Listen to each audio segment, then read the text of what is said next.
Hello everyone! Tuna spaghetti naman po ang niluto ko ngayong araw. Para maiba naman diba, masarap na ay healthy pa. Masarap din po palang kapartner ng tuna itong spaghetti sauce. Kaya naman tara, samahan nyo akong magluto.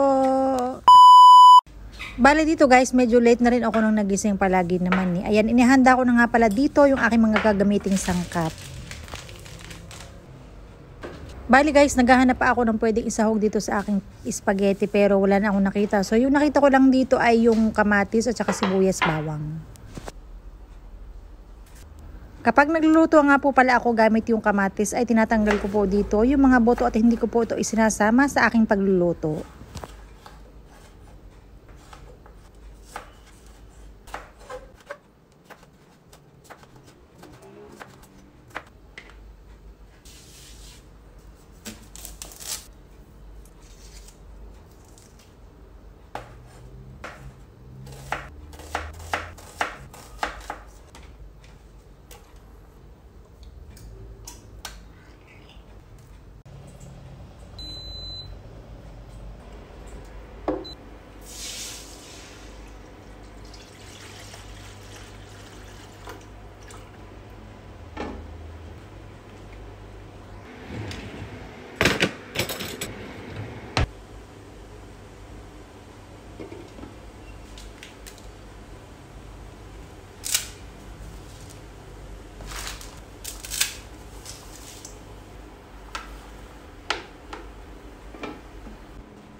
At ito na guys, yung ating niluto na tuna spaghetti.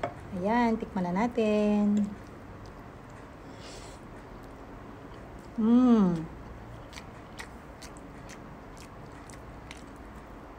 Ang sarap. Matamis-tamis na at bumabagay siya doon sa tuna. Diba?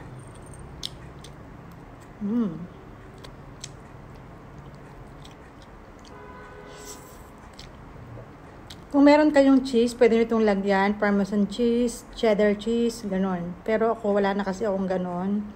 Wala na kasi akong cheese. Naubusan ako, kaya okay na rin po ito. Tipid na, healthy pa, diba? Kaya itry nyo na.